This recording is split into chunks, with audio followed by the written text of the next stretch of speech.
A veure, tot i que tenim poc temps, em penso que les intervencions han sigut prou diferents i des de punts de vista a vegades divergents com perquè doni lloc a una mica de debat i voldria saber si algú del públic té interès d'iniciar-lo. Gràcies. Sí? Hola? Hola, em dic Toni Barcons, tinc 53 anys i sóc arquitecte. Dic l'edat perquè probablement té a veure amb el que diré. Ahir, una de les ponències d'ahir, ens van venir des de Portugal a explicar què era la conservació i què era la restauració, mètodes de treball. Jo a la meva edat em vaig sentir com un pàrvul, la veritat. Portem 38 edicions del curset i em sembla que a aquestes alçades això ja ho havíem de tenir superat. Em vaig sortir força emprenyat, però vist el que acabo de veure penso que tenien raó, que necessitem aprendre molt, perquè s'han dit aquí unes coses que a mi se m'han posat els pèls de punta i cosa que, com podeu veure, és força difícil. Jo voldria tirar sobre la taula i en el públic. Perdona, podries parlar en castellà perquè no t'entén el ponent en José. Hòstia. Fes l'esforç.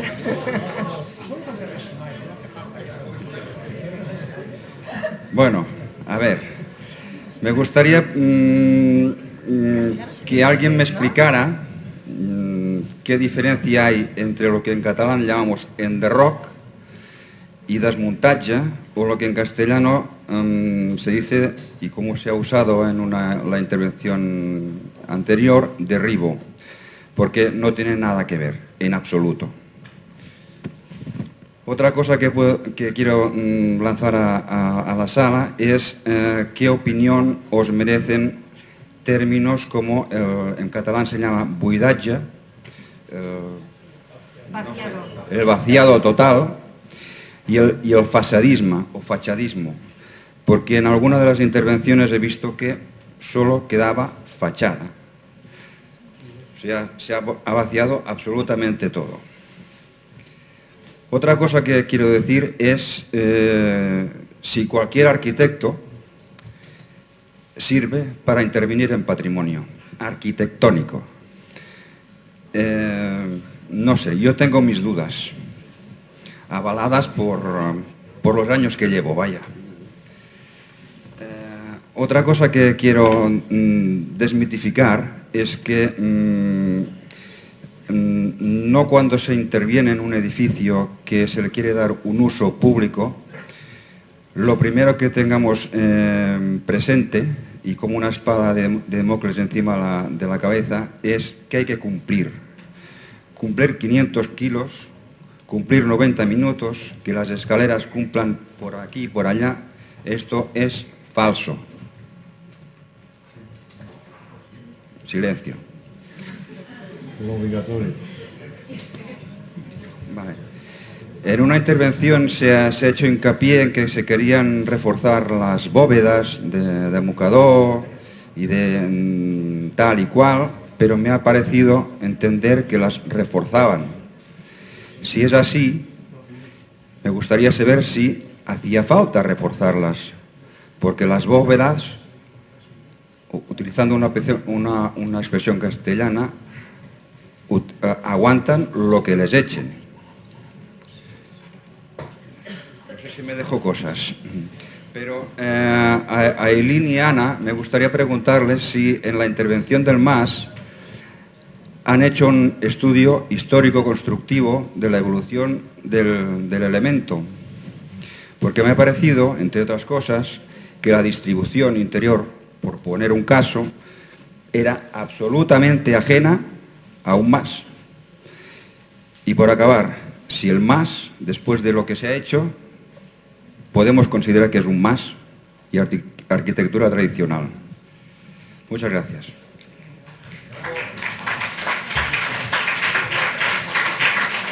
Bueno.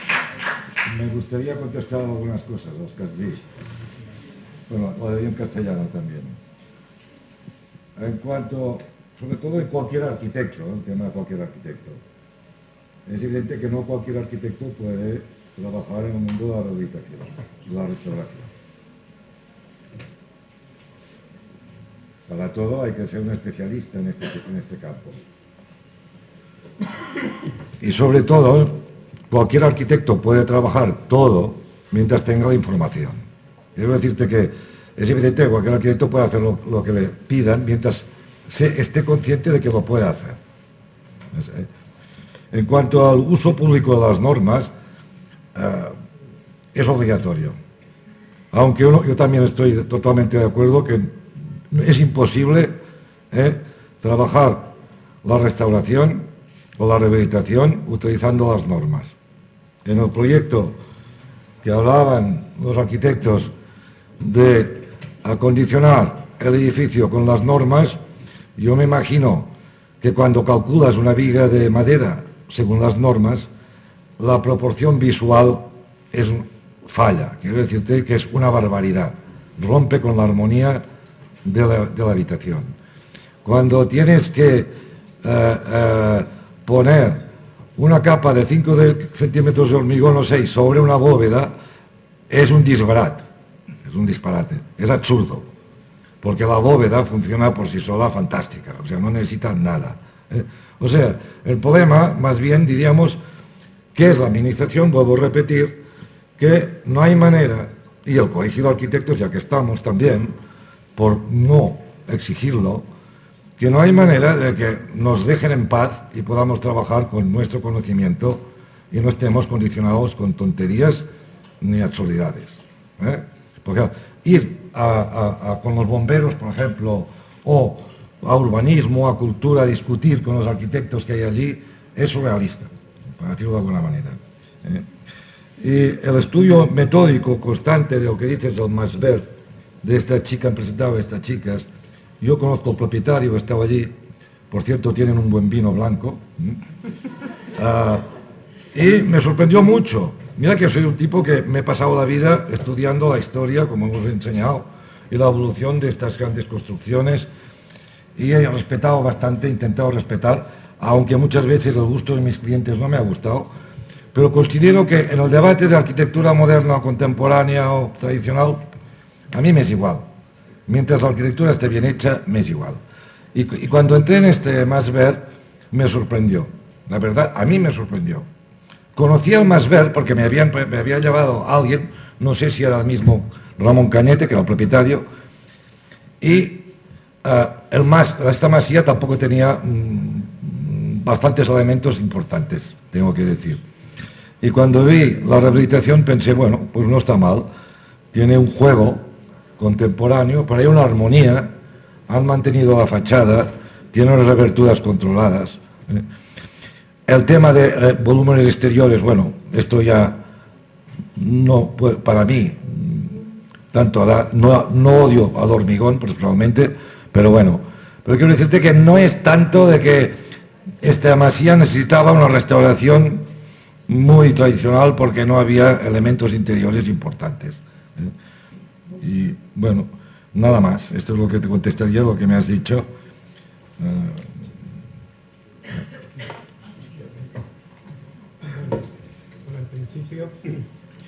Bueno, en principio agradecerte, que de hecho me encantaría entender el catalán, lamentablemente no lo entiendo, así es que te agradezco que te dirijas a los que estamos en esta mesa y que no entendemos correctamente el tema. Bien, yo me gustaría, solo muy rápidamente sobre la cuestión, yo no pienso que el tema de lo que hablamos de arquitecto y patrimonio, me da igual que sean arquitectos, que sean historiadores del arte, arqueólogos, antropólogos, hay una cosa que se llama sentido común y sensibilidad, y eso no se aprende en la escuela.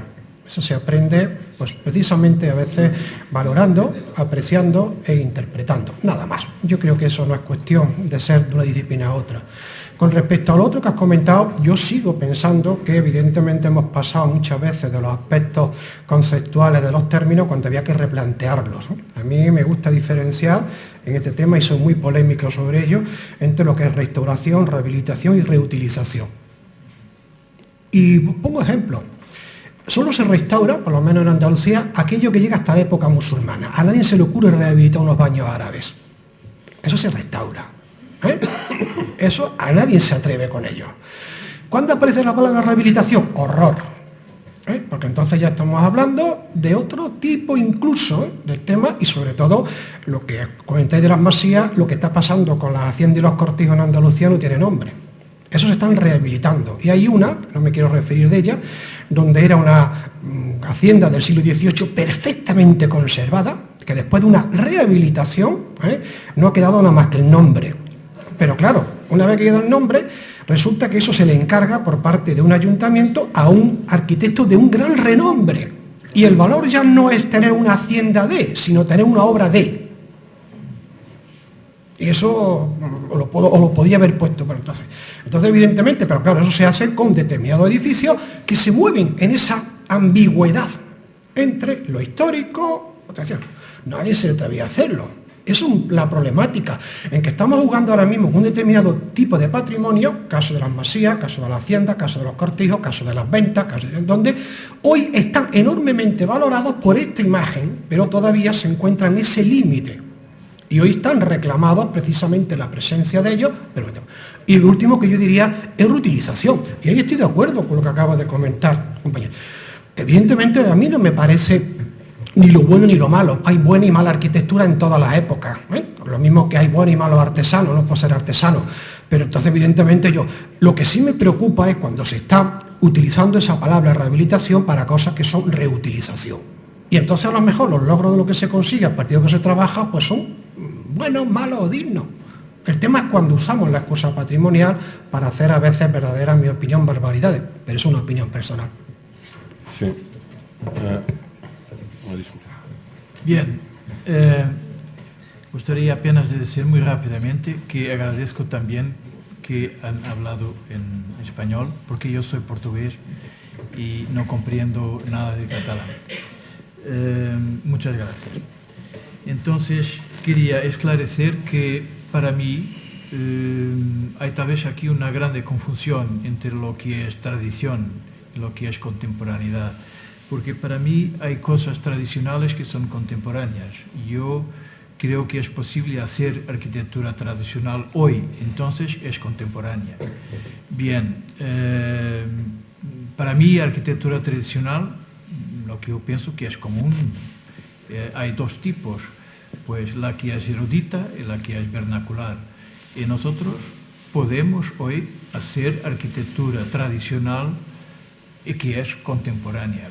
Además, porque para mí la noción de tradición es algo que no es estático, no es histórico solamente, es algo que evoluye, algo que se enriquece en ese proceso de transmisión de conocimiento. Eso es tradición. Si no, no es tradición, es una cosa muerta. En cuestión de las bóvedas, no sé si era para mí la cuestión. De todo modo, lo que he mostrado en mi comunicación fueron bóvedas que son hechas de forma tradicional y que funcionan como deben funcionar, no están reforzadas. Hay varios tipos de bóvedas, más que están trabajando como siempre trabajaron. Y creo que es eso. Sí, no, rápidamente no, es que es importante el tema de rehabilitación en patrimonio vernacular y normativa.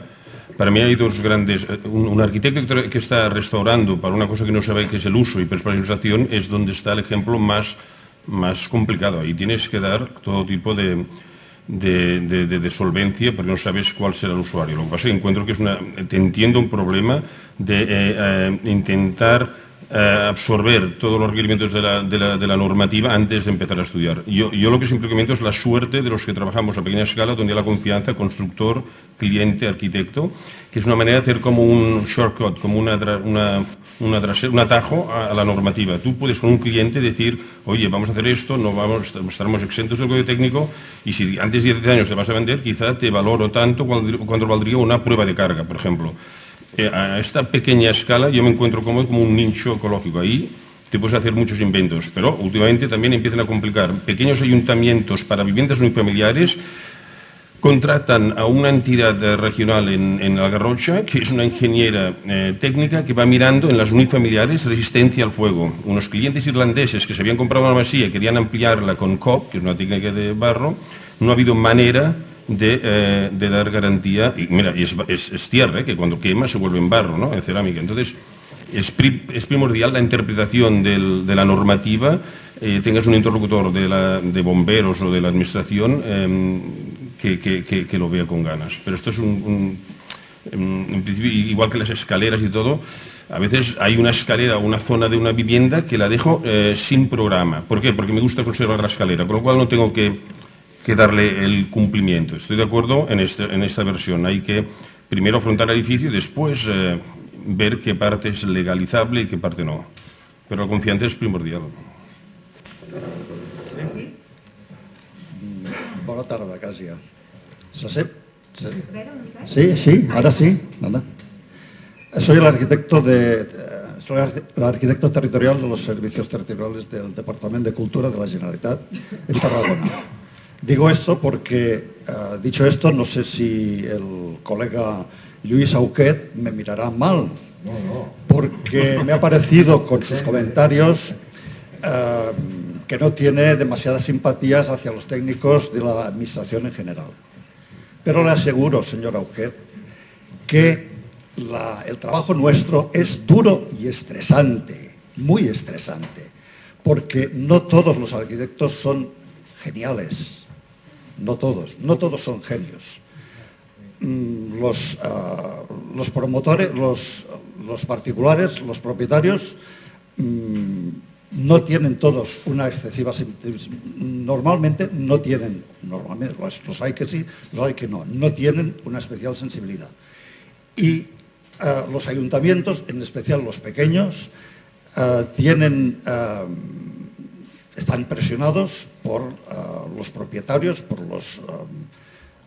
la gente del pueblo, que quisieran tener, en vez de una casa en el pueblo, tener un solar limpio en el Paseo de Gracia de Barcelona. Este es el problema.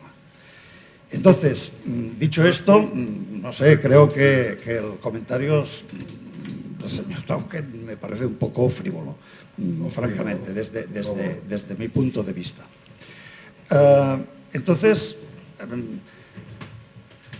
hay que evidentemente, hecha esta reflexión, no hay protección de patrimonio si no hay normas. Es imposible dejar pista libre a que cada uno haga lo que le dé la gana, porque es evidente que la protección de patrimonio, si no es a través de una mínima norma, es absolutamente imposible. Bien, hay problemas que ya han salido aquí también. La habitabilidad, los edificios tienen que ser habitables, evidentemente. Para mí, tiene que haber una norma que esté equilibrada entre la protección, que tenga una suficiente protección y que al mismo tiempo tenga una flexibilidad, la necesaria para que se pueda, que admita la creatividad también.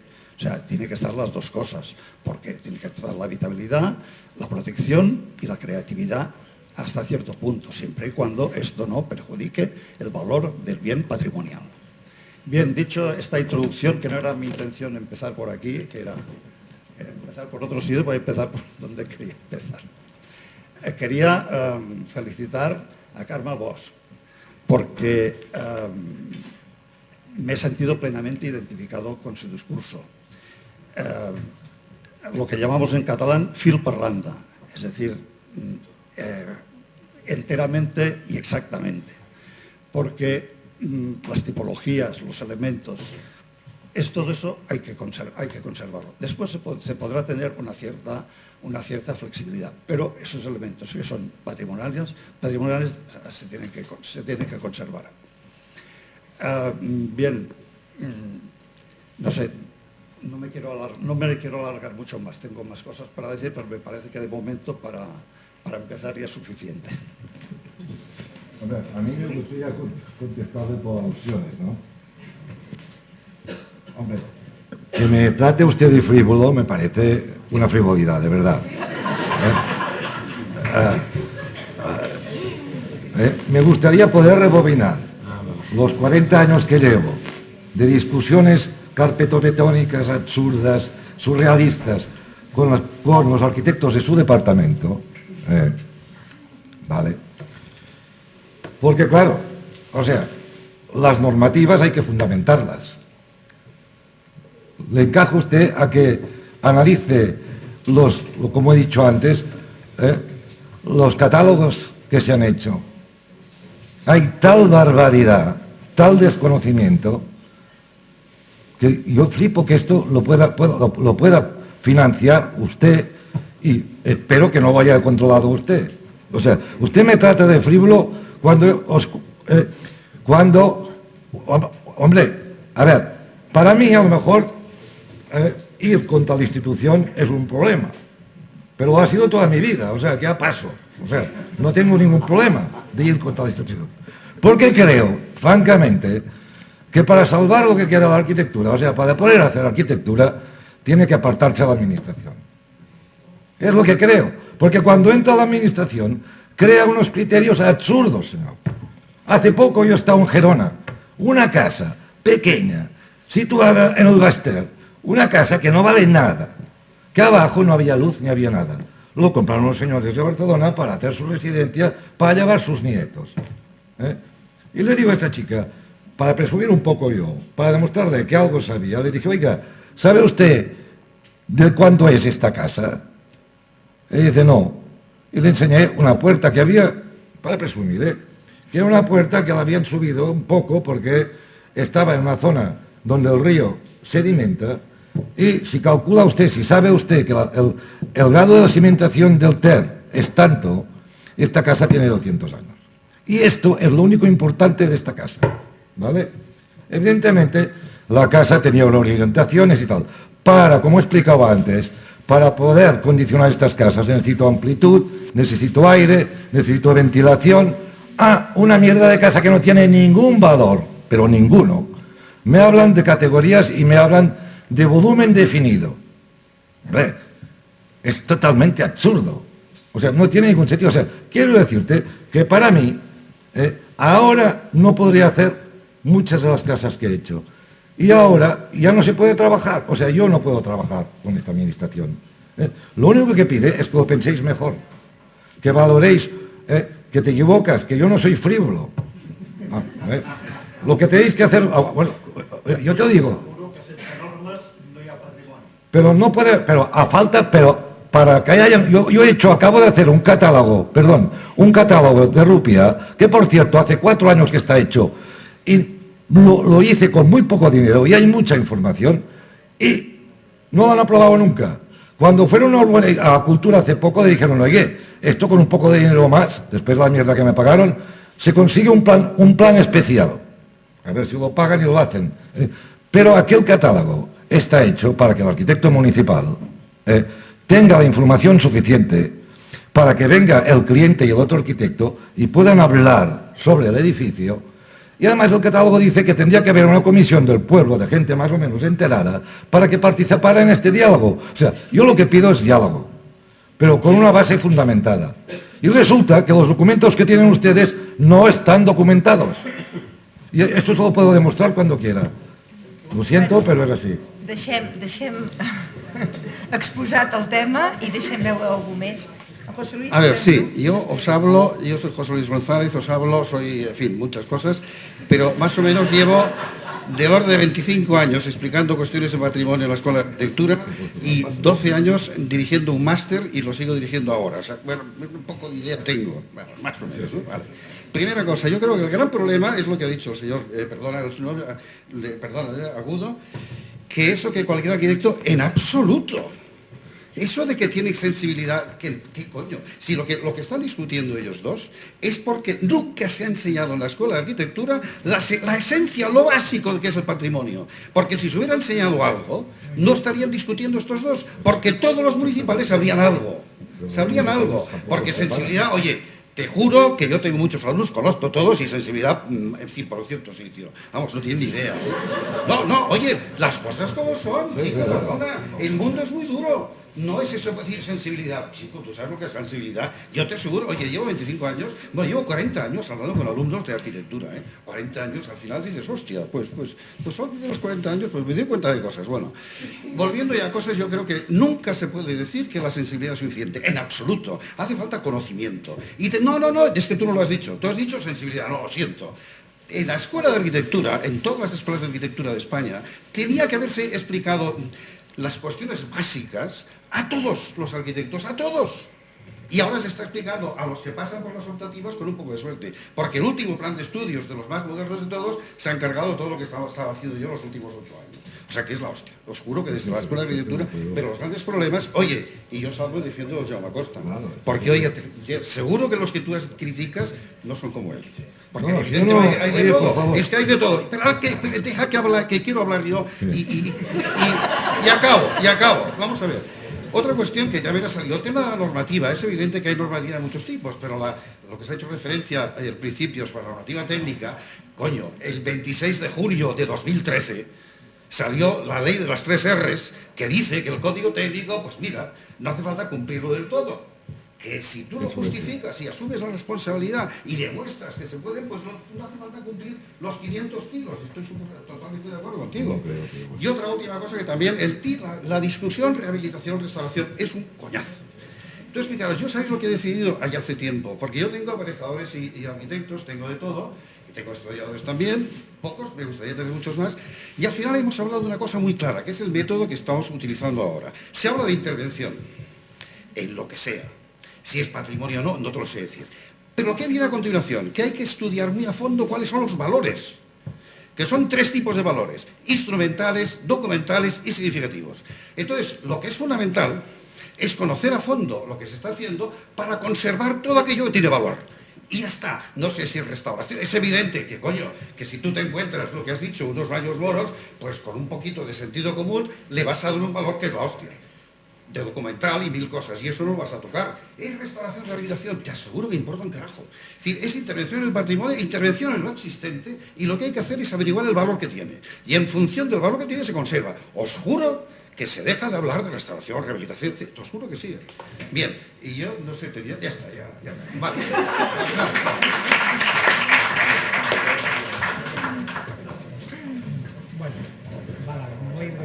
Porque bueno, yo creo que esto es lo bueno que tiene la jornada, lamentablemente cuando empezamos a pelearnos, en el buen sentido de la palabra, a mí me gusta, es la parte en la que yo creo que tiene los intereses, lo otro lo explicamos. Bien, vamos a ver, yo he comentado, presidente, cuando hablábamos hoy del Plan Nacional, que una de las cuestiones que se ha planteado abiertamente es la falta de conocimiento. Ese plan reseña no solamente lo que significa la necesidad de que este tipo de conocimientos forme parte de la escuela de arquitectura, sino que también es sorprendente cómo se designan muchas veces los arquitectos técnicos que van cayendo en lugares que ni los conocen ni les interesa el tema. Evidentemente, si no hay conocimiento, no podemos prácticamente ni siquiera intervenir. A mí me gustaría ampliar que la palabra conocimiento significa evidentemente aspectos técnicos y también aspectos conceptuales. Sigo pensando que estamos utilizando con una enorme, a veces gratuidad, términos que están profundamente cargados de ideología, en el sentido muy estricto de la palabra. Entonces sería interesante porque pasamos por ello, pero de vez en cuando nos vienen esos sopapos que nos estamos llevando, porque ya no sabemos si estamos hablando de rehabilitación.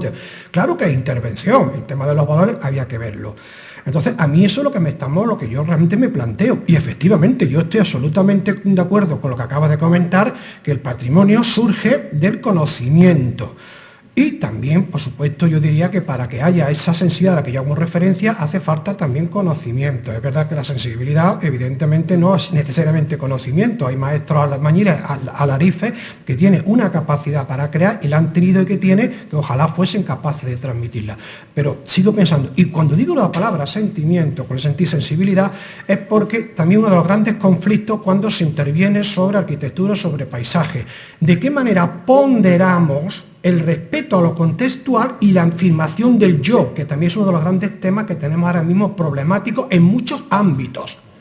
Durante mucho tiempo, yo le he dicho, había un respeto a lo contextual. Uno viaja y pasea por arquitectura, por pueblos de Andalucía, donde hay una absoluta armonía en edificios del 16, del 17, del 18 y del 19. ¿Por qué se quiebran a partir de los años 60?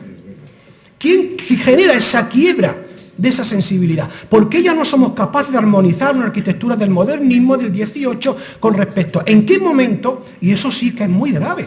A eso llamo yo sensibilidad, nada más.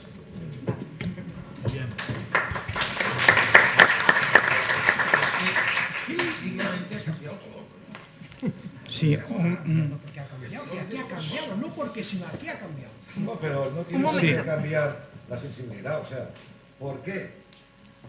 Aquí pasa lo mismo, exactamente lo mismo. ¿Por qué ha habido una coherencia? O cuando ves fotos, o cuando ves imágenes de arquitectura, desde el románico hasta el neoclásico, es coherente, no se molesta. Han utilizado realmente una tecnología, eso es verdad. El cambio de tecnología provoca un conflicto. Pero también yo creo que provoca el conflicto, vuelvo a repetir, cuando se crean instituciones que marcan unas pautas que ni ellos los tienen claros. Y cuando hablas de la universidad, yo creo que la universidad tampoco lo tiene claro. Claro que no, ya te lo digo yo. Porque la universidad Si te lo he dicho yo, es que... Un moment, que hi ha alguna pregunta més.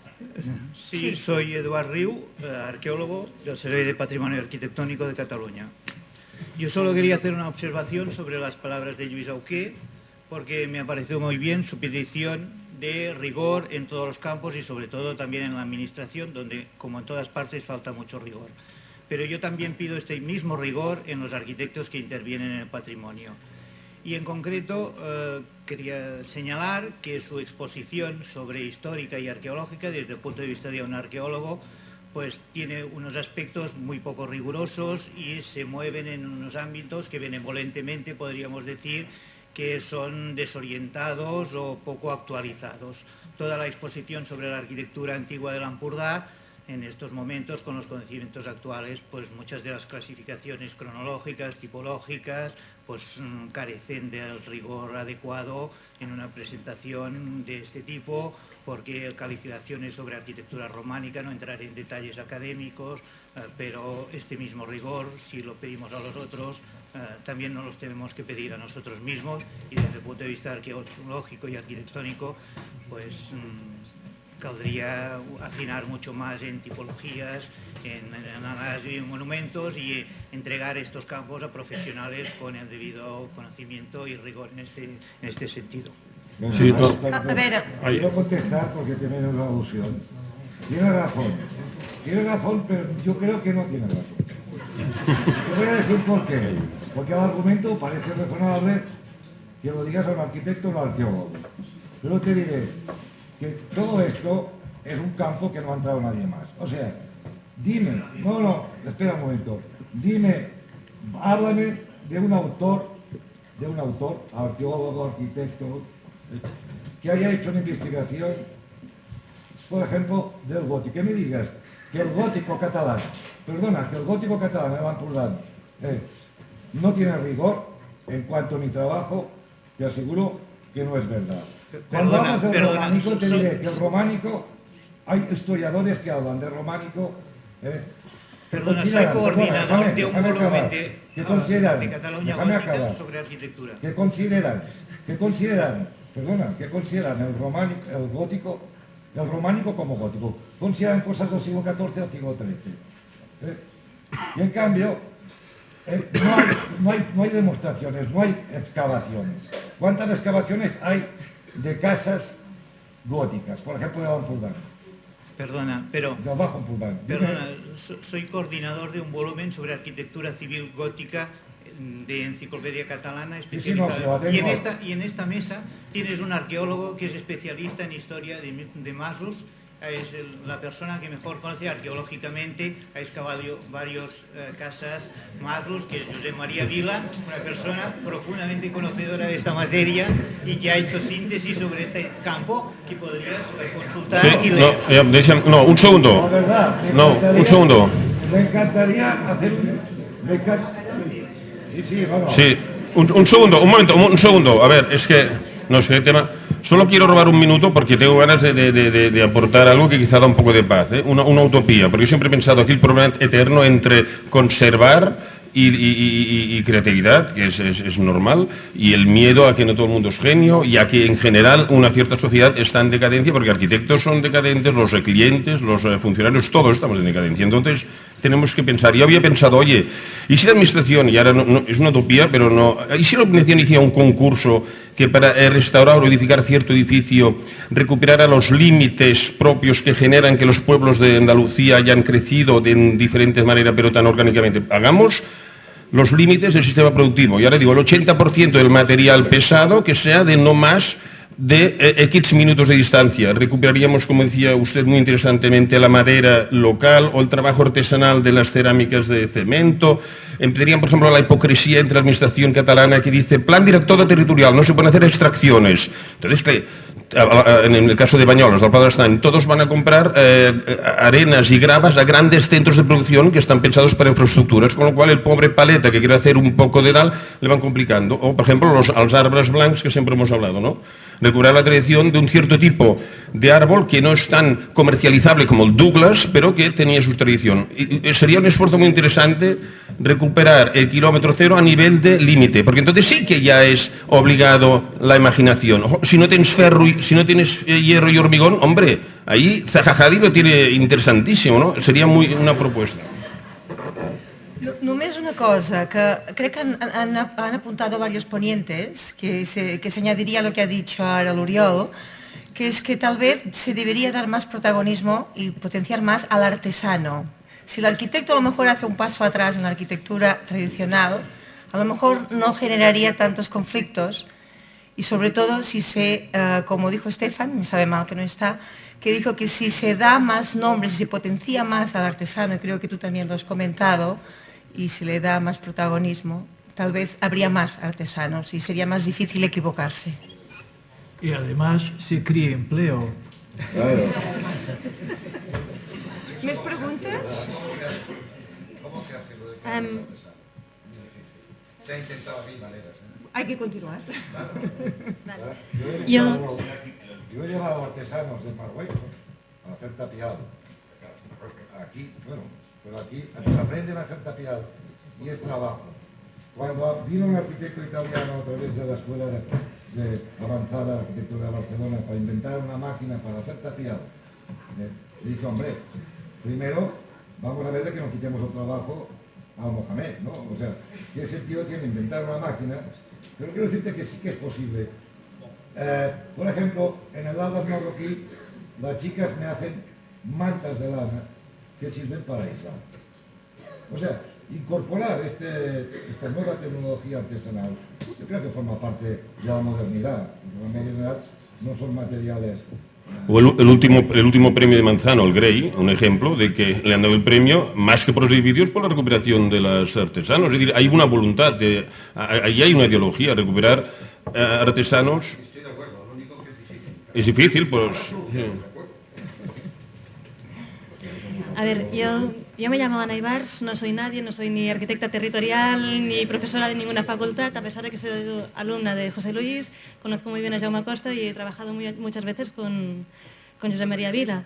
Y quería recoger un poco una de las preguntas o comentarios que ha hecho Antoni Barcón sobre quién o no puede intervenir en el patrimonio. Yo hice un máster en París de restauración, allí hay una categoría que aquí no existe, que es l'architecte du patrimoine. Con lo cual hay una serie de personas que tienen el derecho, y solo el derecho ellos, de trabajar en patrimonio. Personalmente me parece un crimen, porque creo que todo el mundo puede intervenir en cualquier sitio. Además es muy interesante tener visiones nuevas, técnicas nuevas, incorporar formas de ver la arquitectura, sobre todo la tradicional, porque si estamos hablando de arquitectura tradicional, estamos hablando de algo que es vivo, que debe evolucionar, que debe cambiar. Y por qué no incorporar estas miradas nuevas no tan especialistas. Y sobre todo porque a mí me parece que cuando actuamos en el patrimonio, actuamos desde la total y absoluta humildad, en el momento en que cada edificio o cada conjunto histórico es único, por lo tanto implica un estudio único y una mirada muy calmada y muy pausada sobre esos elementos. Por lo tanto, según mi parecer, que ya le he dicho, no soy nadie, todo el mundo podemos trabajar en ello.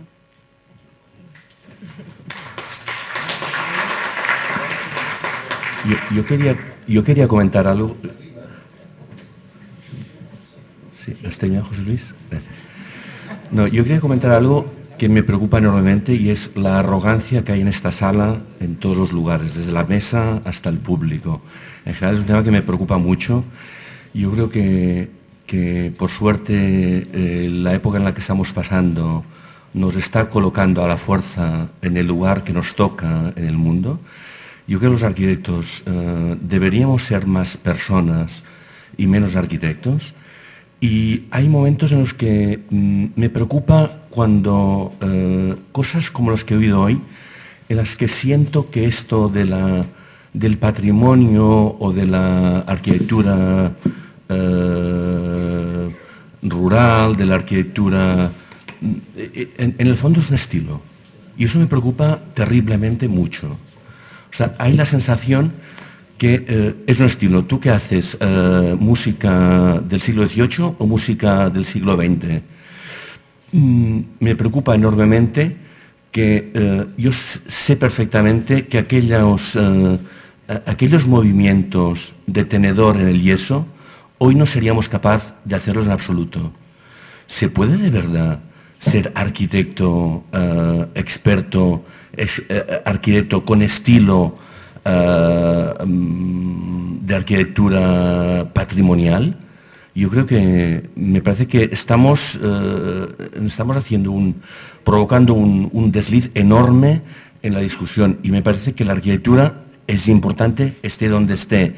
Y cuando trabajamos con el patrimonio es necesario hacer el esfuerzo sobre la mirada evidentemente histórica, hay que hacer un esfuerzo enormemente para entender los materiales con los cuales se ha trabajado, etcétera, etcétera. Es decir, el rigor es imprescindible, y lo es imprescindible en todas las direcciones. A mí me ha preocupado enormemente que sea tan fácil tirar un edificio y volverlo a hacer con estilo, como nos ha contado nuestro compañero portugués. Yo creo que es un edificio fantástico, pero yo no sería capaz, os lo digo en serio, en esa tesitura yo me negaría a tirar y volver a hacer. Yo creo que no podemos inventarnos el pasado está, y el pasado no solo es la forma, el pasado es lo que hay detrás de esas piedras, lo que hay detrás de las manos que han colocado esas piedras y el esfuerzo que han hecho para colocarlas de esta manera. Yo no sé, yo pido un poco más de humildad en general.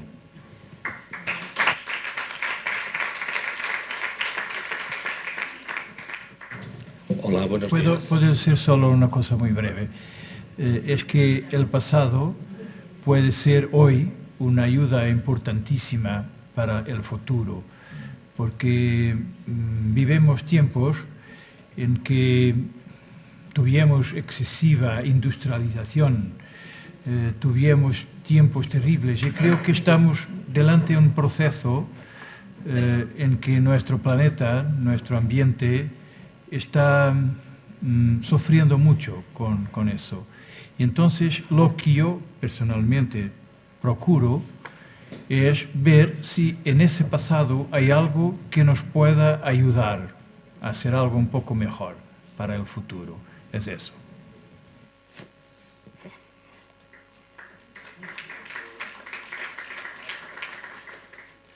Hola, buenos días, soy Dida Cordillo. A veces hablamos de los arquitectos, que si son los sectoriales, que si son los particulares. A veces hay trabajos que no hay ni arquitecto, y trabajos que son legales con licencia. No sé, por ejemplo, hace no mucho miré en una casa que se estaba trabajando en un pueblo de la comarca de Osona, en el cual pues arreglaban la cubierta, arreglaban la fachada, levantaban unos andamios y tienen una licencia directamente con el presupuesto del paleta, diciendo, mira, esto vale tantos miles de euros. Y hablé con el técnico y me dijeron, no, es que aquí no vamos con rollos de estos, aquí seguimos al pie de la letra la LOE, etcétera, etcétera. Entonces, claro, esto es una reflexión que me hago, que en este caso concreto el ayuntamiento ha decidido pues actuar de una manera concreta con un tipo de obra concretas, como también en otros lugares la administración a veces, que al final siempre se deben a sus votantes porque son los que les eligen, tanto localmente como comarcalmente, a nivel de autonomía, etcétera, ¿no? Pues que a veces hay elementos que están protegidos, que dejan de estarlo por presiones de las que sea, y entonces se derriban. Y hay casos recientes en Cataluña, bueno, algunos, hay uno, por ejemplo, no hace mucho en Tortosa, cuando tiraron unas casas que habían estado en su momento protegidas y que tapaban una fachada inacabada de una catedral que hay frente al río.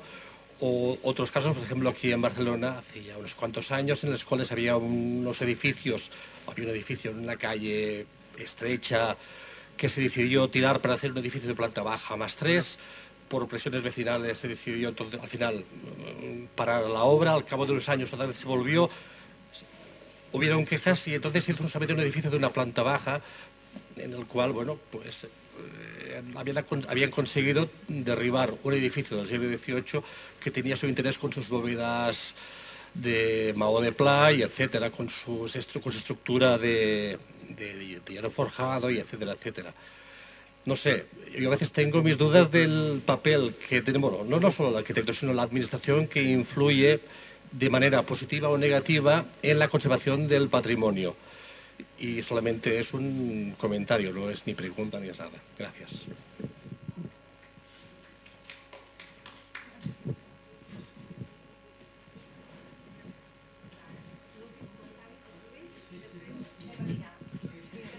Será muy corto, será muy corto. No, para Ton Salvador, que no, te recuerdo que dentro del mundo hay un criterio internacionalmente admitido que le dieron nombre los italianos, que es el dovere y comera. Entonces, en casos de dovere y comera, es decir, que por razones que, por ejemplo, un terremoto, un incendio o los norteamericanos bombardeando, se destruyen edificios y los recuperan tal como estaban. Entonces, yo conozco muy a fondo el de la Catedral de Noto, que se hundió no por un terremoto, sino por un fallo de un pilar, una cosa complicadísima, pero por un hormigón que habían puesto en los años 70. Lo conozco muy a fondo, que se reconstruyó tal como era. Entonces, si realmente se recupera tal como era, que yo estoy de acuerdo contigo, o por ejemplo el Liceo se ha hecho dovere y comera, no exactamente, pero un poco mejor. Sí, por ejemplo, el caso del Liceo, que sería, yo soy muy aficionado a la ópera y esta noche tengo ópera, o sea que voy a tener que ir, esta noche tengo Liceo. Entonces yo empecé a ir al Liceo, para mí fue una alegría que dijeran comera y dovera. Porque si hubiéramos hecho modernos, si se hubiera hecho lo que decían muchos mis compañeros en la escuela, que había que hacerlo fuera y moderno, yo me hubiera entristecido mucho. Y la Rambla se hubiera perdido. Es decir, que por las razones que sean, porque está hecho polvo, y es mejor tirarlo y volver a hacerlo, claro, depende de cómo lo hagas. Si, por ejemplo, este edificio que nos he comentado se ha hecho hormigón, chico, ya no lo sé, pero si se ha hecho con la técnica histórica y se ha intentado reproducir exactamente que, oye, yo me lo estoy inventando, si vas a Japón lo hacen así. Y además, como ya se ha comentado aquí, hay bosques para tener la madera, para reconstruir los templos, pues si son de madera, pues... Y no quieren, quieren tener la madera nueva. Y tiran la vieja y reconstruyen el templo como es. Es decir, que esta cuestión que es, podemos decir que es la autenticidad, los valores, bueno, pues yo no estaría tan en contra de lo que han hecho él y que me gustaría conocerlo un poco más. Pero como idea no es tan grave, ¿eh? Y además que está reconocida, mira, Dresde, la Catedral de Dresde, la que está en el Noto, el de Venecia, son cosas que se admiten a todos los niveles, incluso también al nivel de la gente. Por supuesto que se admiten, si no, no se harían. Que por supuesto se admiten, si no, no se harían. Es decir, yo trataba de expresar una opinión que sentía una inquietud y una situación como extraña en mi cuerpo. De la misma manera que me preocupa, por ejemplo, que se esté terminando, bueno, ya casi ya está terminada, la Sagrada Familia, con un material, no te rías, porque es un tema, muy... Si quieres te explico yo. No, pero a los que nos interesa Gaudí y que nos hemos esforzado a entender cómo funcionan, como muchísima gente, ¿no? Simplemente de aficionado, a entender el por qué el material que trabaja con presión tiene una geometría y se nos explican todos los documentos pedagógicos que por esas geometrías vienen directamente de un tema de un material que solo puede trabajar a compresión. nos parece absolutamente esperpéntico el que se use una tecnología que no es la que generaba una geometría. Es decir, la geometría de la Sagrada Familia... Bueno, y eso podríamos hablar... Es decir, todo eso lo llevo explicando yo en la Escuela de Arquitectura hace 15 años, como lo que está por eso, y es en el fondo hay un tema... Es decir, hasta dónde tiene que llegar la invención del pasado, ¿no? Y ahí un poco es donde me gustaría situar, y es un tema, ya sé que insisto, es una opinión muy humilde, la Sagrada probablemente Familia es un caso que no tiene nada que ver con lo que estábamos hablando. La Sagrada Familia es otro caso. No existía, no era Lovera. No, ya lo sé, pero lo he sacado en la mesa porque ahí sí que hay, es decir, es donde yo creo que entre el Liceo y la Sagrada Familia no hay ninguna diferencia. En mi mirada, en mi mirada, en absoluto, porque está la invención del pasado. En un caso, la invención... Es una abstracción absolutamente inmaterial, eso es una abstracción... Es una absolutamente, lo que quieras, es mi opinión, es mi opinión.